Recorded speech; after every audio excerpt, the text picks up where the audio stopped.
अथ कालभैरवाष्टकम्। देवराजसेव्यमानपावनाङ्घ्रिपङ्कजं व्यालयज्ञसूत्रमिन्दुशेखरं कृपाकरं नारदादियोगिवृन्दवन्दितं दिगम्बरं काशिकापुराधिनाथ कालभैरवं भजे।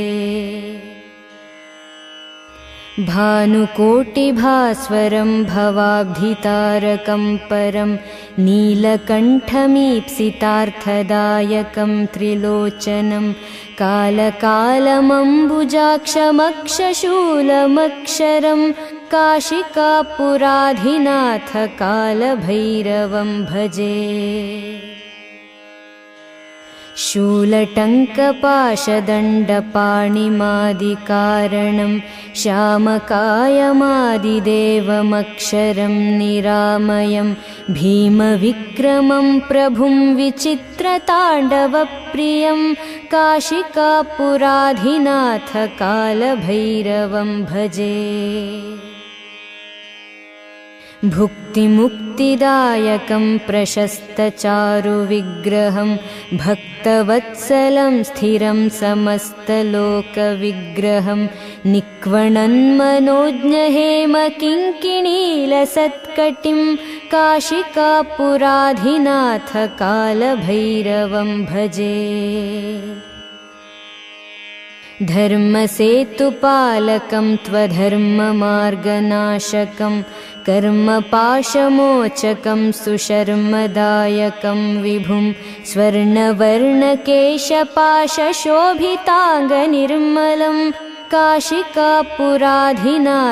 कालभैरवं भजे।